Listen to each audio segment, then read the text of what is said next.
Donc, vous venez de voir des vidéos vous expliquant la réanimation cardio-respiratoire et l'utilisation du défibrillateur. Donc, juste pour résumer un peu ici, comment on peut appliquer ce qu'on a vu comme étant la chaîne de survie dans un contexte de réanimation cardio-respiratoire et de l'utilisation du défibrillateur. Donc, dans un premier temps, lorsque vous découvrez qu'une personne est inconsciente, qu'elle ne respire pas, qu'elle n'a pas de pouls, qu'elle est ou en respiration agonale, donc finalement qu'il n'y a pas de signe de vie de la personne, une des choses qu'on doit faire le plus rapidement possible, hein, comme on a vu, donc cette évaluation-là se fait en l'espace d'à peu près une dizaine de secondes, vous mettez en œuvre l'intervention d'urgence, donc vous appelez le 911 si vous êtes en extra-hospitalier ou vous déclenchez l'équipe de code de réanimation si vous êtes en milieu intra-hospitalier. En même temps, vous pouvez demander à quelqu'un d'aller chercher un défibrillateur externe automatisé. Donc, s'il y en a un à proximité, que l'on soit en milieu extra-hospitalier ou intra-hospitalier, s'il y a un défibrillateur tout près, on peut demander à quelqu'un d'aller chercher ce défibrillateur-là. Comme la personne est en arrêt cardiaque, ce que nous allons faire finalement, nous allons débuter les manœuvres de réanimation cardio-respiratoire. Et là, il y a plusieurs approches, plusieurs techniques. Hein. On peut faire que des compressions thoraciques seulement, sans ventilation, en attendant que le matériel arrive, le ballon masque, masque de poche, etc., ou faire la réanimation, 30 compressions, 2 insufflations. Donc, en fonction de la situation, vous débutez les manœuvres de réanimation et vous faites cela jusqu'à l'arrivée du défibrillateur externe automatisé. Au moment où le défibrillateur externe automatisé, vous n'êtes plus seul, il y a une autre personne qui est avec vous, donc vous pouvez continuer les manœuvres de réanimation pendant que la deuxième personne installe le défibrillateur, donc les électrodes au bon endroit. Donc, vous avez vu un petit peu dans la vidéo, on vous a expliqué comment faire ouvrir le défibrillateur, installer les électrodes. Donc, la manœuvre de réanimation peut se poursuivre pendant que la deuxième personne, le deuxième secouriste, installe le défibrillateur. Au moment où le défibrillateur va être installé, il va passer une commande, il va dire analyse du rythme en cours. C'est important à ce moment d'arrêter et de ne plus toucher la personne.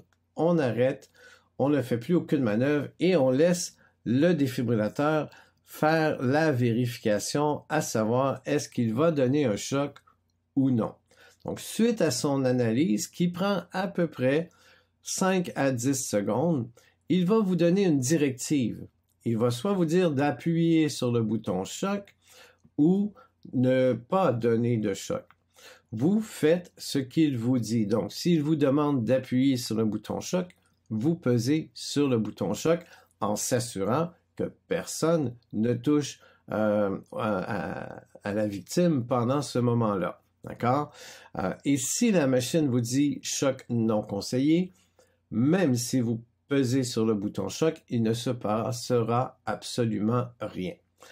Dans les deux cas, qu'on ait donné un choc ou non, le défibrillateur va vous redemander de poursuivre les manœuvres de réanimation. Et là, maintenant, comme vous êtes rendu 2 secouristes, le deuxième secouriste peut prendre le relais au niveau des compressions thoraciques.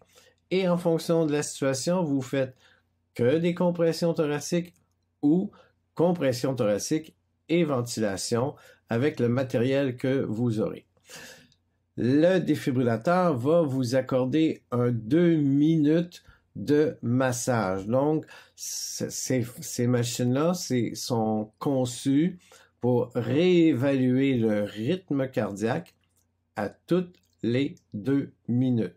Alors, au bout de 2 minutes de massage, le défibrillateur va à nouveau vous demander d'arrêter les manœuvres de réanimation. Excusez mon dessin, j'ai pas le dessin où les deux mains se retirent, mais vous comprenez.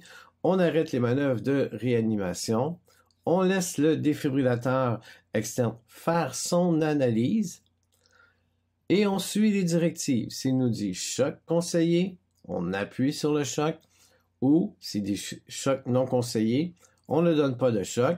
Et la directive qui va suivre ensuite, à chaque fois, le défibrillateur vous demande de reprendre les manœuvres de réanimation pour encore une fois 2 autres minutes. Dans 2 minutes, il va revenir vous dire on arrête les manœuvres, on fait une analyse, choc ou non, vous suivez les directives et vous reprenez les manœuvres de réanimation. Et c'est un cycle que vous allez faire jusqu'à ce que soit les services d'urgence arrivent sur place. Donc, dans un contexte extra-hospitalier, ça va être l'ambulance. Dans un contexte intra-hospitalier, ça va être l'équipe de réanimation, donc l'équipe de code qui va arriver sur place et qui va prendre le relais. Ou vous faites ce cycle-là jusqu'à ce que la personne recommence à respirer, reprend des signes de vie. Donc, ce petit graphique vous met un peu en parallèle avec les éléments de la chaîne de survie, comment la chaîne de survie s'applique lors d'une réanimation avec le défibrillateur.